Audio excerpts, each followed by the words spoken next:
Hi guys! Kamusta po kayo lahat? Ako nga po pala sila Stella Micaela Taro. So ngayon titingnan natin ano ang ganap sa collective reading, sa love reading ng collective. Baliktad. Guys, paalala lang ha, hindi lahat makaka-resonate. So take what resonate and leave what doesn't. Okay? And don't forget to hit like and subscribe para updated kayo sa videos na i-upload ko. Okay?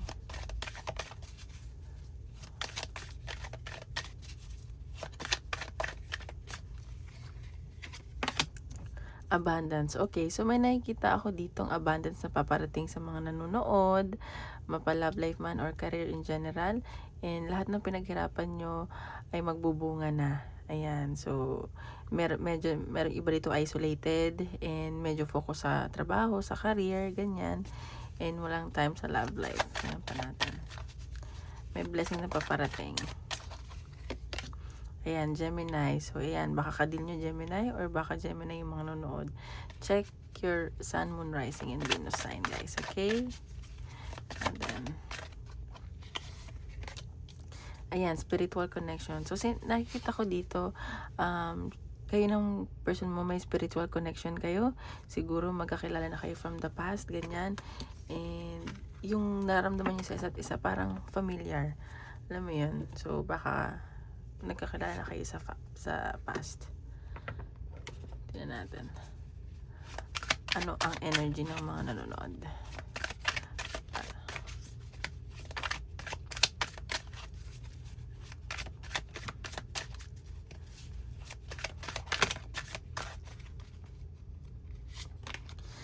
Unfazed. Meron dito wala sa sarili, walang pakialam sa nangyayari sa paligid nila, and kahit man yung meron dito mga nabubuli or sinasabi na hindi mo kaya, wala kang pakialam, parang matatag ka pa rin and confident ka pa rin sa sarili mo, hindi ka napanghihinaan ng loob, ganyan.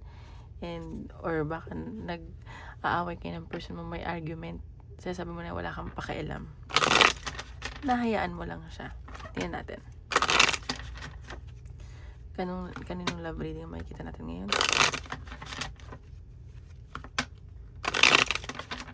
Love reading ng collective.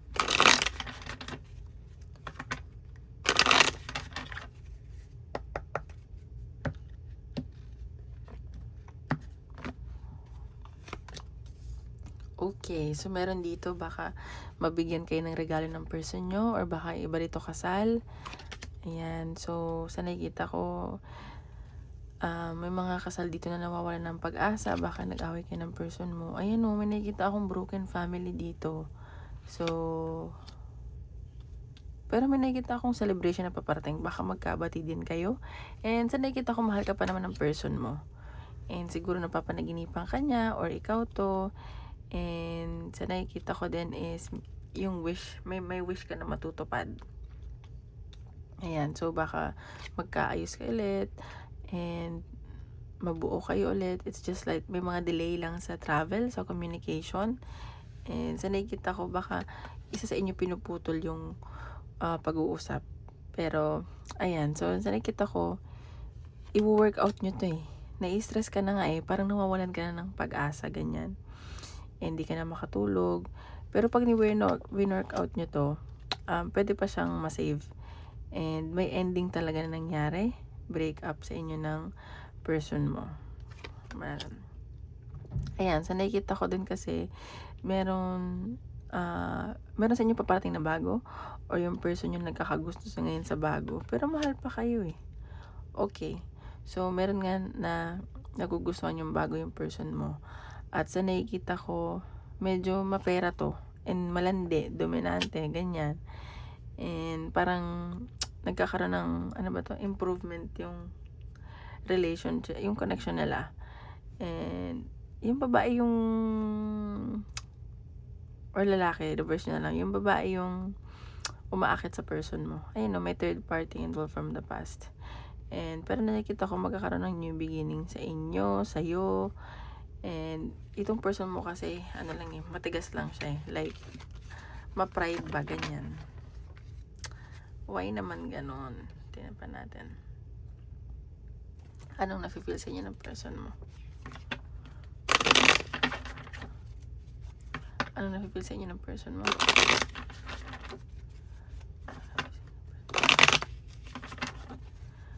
Ano nafe-feel sa inyo ng person mo?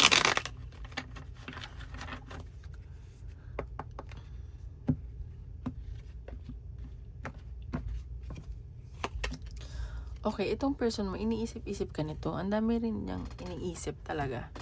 And, sorry, sa nakikita ko, sumasakit na din yung ulo nito kakaisip. Di din to makatulog. Ayan, so, mukhang pera yung person mo. And busy rin siya sa trabaho.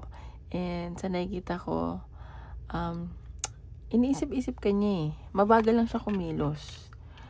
And may partnership naman daw sa inyong dalawa. Mahal ka naman niya. And nakikita ko gusto kanyang balikan. So baka nga yung babaeng tumutukso sa kanya. Pero pero kasi sa kanya nasaktan ka na niya. Hindi niya alam kung mapapatawad mo pa siya.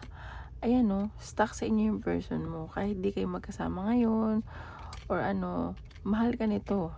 Iniisip-isip ka. Actually nag-overthink to eh. Na hindi ka niya nakikita, na hindi kayo magkasama. Ayan o, ang daming tuksong lumalapit sa kanya. And sa nakikita ko din is, dinededma niya para sa'yo. Kasi nga, baka nga kasal kayo or may celebration na paparating sa inyo. And masaya naman siya sa'yo eh. Masaya siya sa'yo. Kahit na iniisip-isip ka lang niya, masaya siya.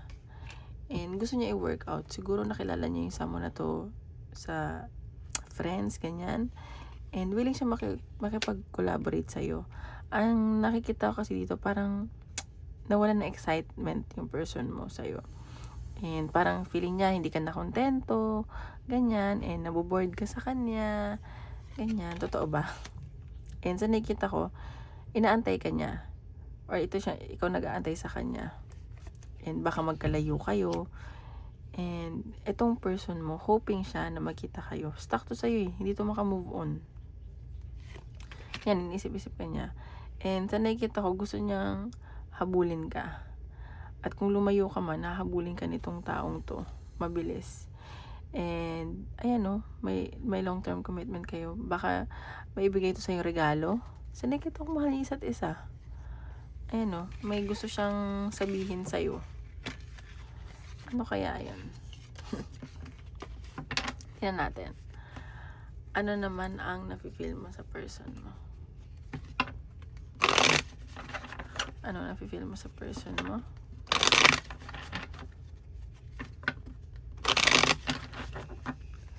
Ano nafe-feel mo sa person mo?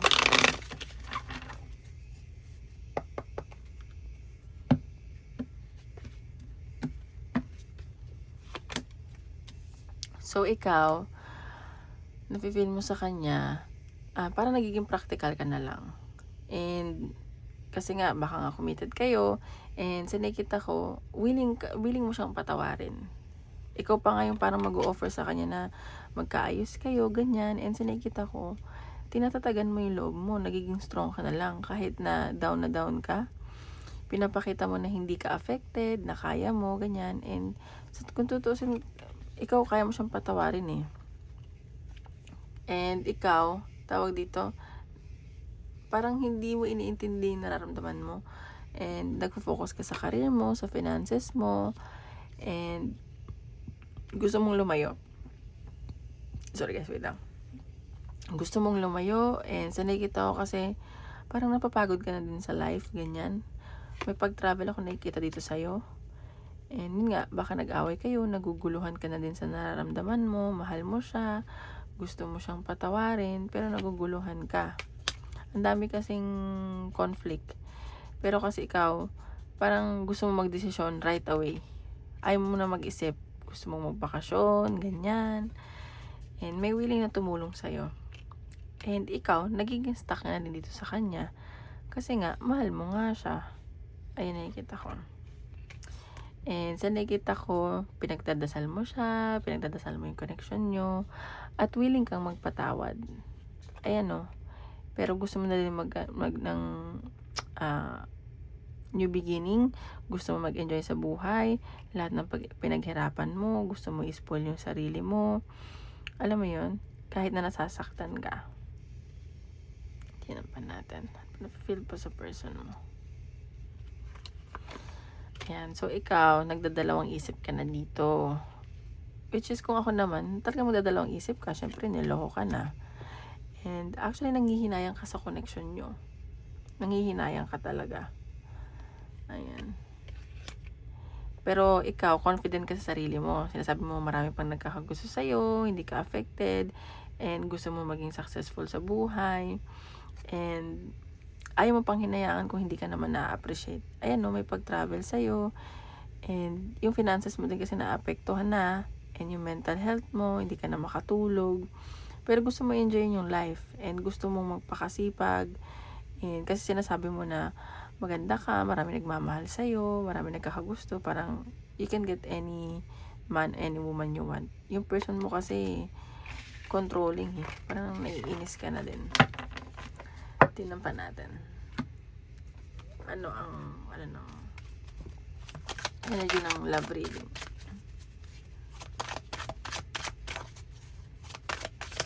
Ay! Ang dami lumabas. Naguguluhan kayo.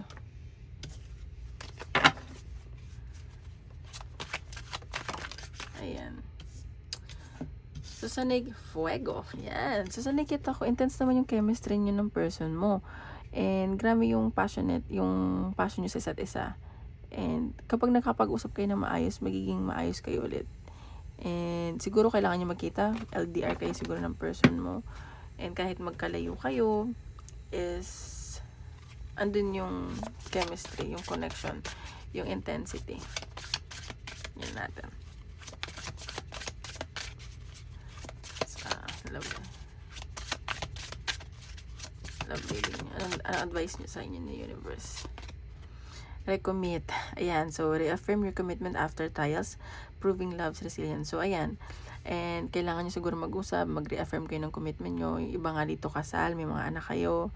And para, alam mo yun, magkaroon kayo ng resilience sa sarili. Kahit after ng trials, huwag kayong panghihinaan ng loob. Tingnan natin, ano ba ang outcome nitong connection nyo. Possible outcome ng connection nyo. Or gagawin ng person mo.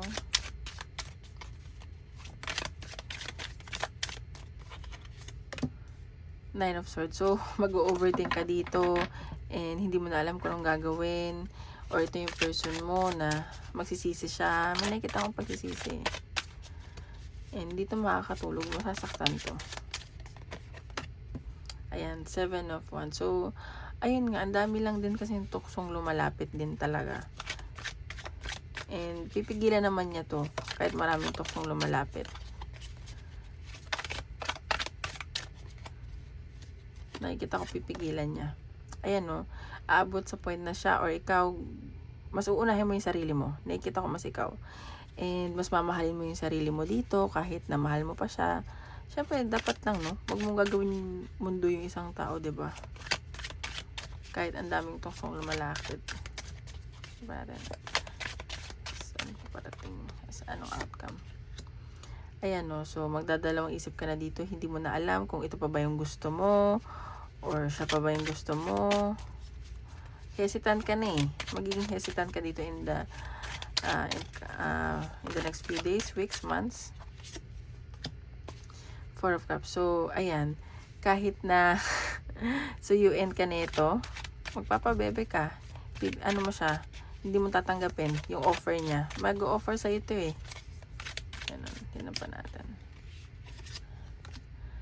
Ayan, the Hierophant. So, mas nakikita ko, mas mamahalin yung sarili mo, magko-commit ka sa sarili mo, and magsha-shopping ka, alam mo yung magpa-pamper ka, ganyan. Ayan natin. Papakita mo sa kanya na hindi mo siya kailangan.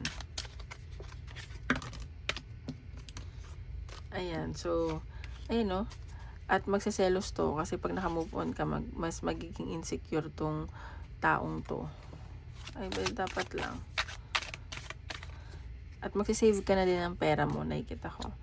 Ayun no, the Magician. At darating sa point na imamanifest ka niya, ipagdadasal ka niya kasi hindi ka niya na nakukuha. Pero ikaw, magiging matatag ka. May mga supporters ka, may mga support system ka, at sa sarili mo, ganyan. And hindi ka na natatakot na mawalan. Like, kaya mo mag-isa. That's good. So, yung person mo magsisisi to. Yun yung nakikita kong outcome. So, tingnan natin. Ano ang love message ni Universe. Okay. Distance. The separation you are experiencing is necessary to help the relationship grow. So, nakikita ko nga LDR kayo, magkalayo kayo. So, siguro kailangan nyo itong maranasan para may matutunan yung person mo at ikaw din. Not necessarily ikaw, ganyan. Ano ba blockages na? Nakalimutan ko to. Blockages ng connection nyo. Ano ba ang blockages ng connection nyo?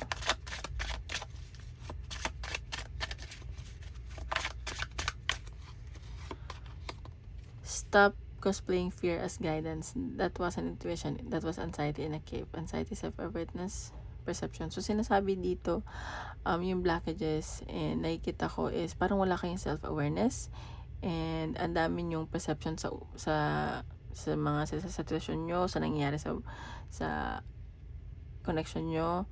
So, nakikita ko, wag nyo anuhin yung takot na parang akala nyo yung tawag dito, yung intuition nyo is yun na yun, pero alam nyo na may nangyayari talaga. Alam mo, in-deny kayo sa sitwasyon. Parang ganun yun. Nasa sense ko. Tignan natin, ano ba ang message ng person mo? Anong message ng person mo? Ano gusto niya sabihin sa'yo? I want to make you mine. So, ayun nga. Kapag lumayo ka, naka-move on ka na, hahabulin ka nito. Gusto niya na sa'yo ka ulit. Mapunta ka sa kanya ulit. Or kung hindi man to, gusto niya maging kanya ka. I can't pretending that I'm okay without you. Ayan, no? Hindi siya hindi niya maloko yung sarili niya, hindi siya makapag-pretend na okay siya na wala ka. Buti nga sa kanya. It makes me happy to see you thriving even though it's without me. Pero masaya naman siya na nakita. Alam mo, magiging masaya to pag nakita niyang successful ka, ganyan. Na wala siya. Pakita mo yung ganun, maging confident ka. Yan natin.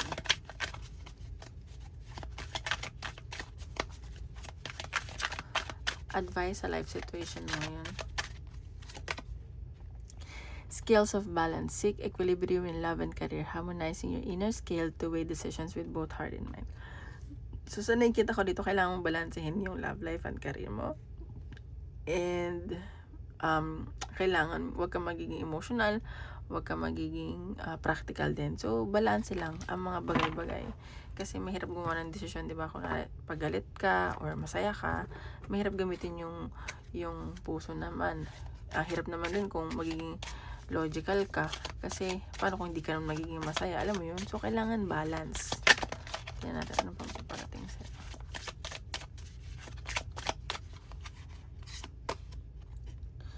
Trust the process. So, i-trust mo lang yung process na nangyayari sa buhay mo. Kasi divinely guided ka naman. And, lahat na nangyayari sa buhay natin, it happens for a reason. Okay? So, ayan. Trust mo lang din yung process. Tingnan natin, lucky number ng mga nanonood. Tumaya kayo sa loto. Uy! Spiritual awakening, 777. You are on the right path. You're spiritually evolving and aligning with your higher purpose. So, ayan. Sobrang linaw. Nasa right path kayo. And ina-align kayo ni universe at sa taas sa higher purpose. So, kung ano man nangyari negative or positive, it's for your own good. Yun ang sense ko. So, ayun lang guys. Maraming salamat po. Don't forget to hit like and subscribe. And follow nyo din ako sa Facebook. Nasa description box below. Maraming salamat.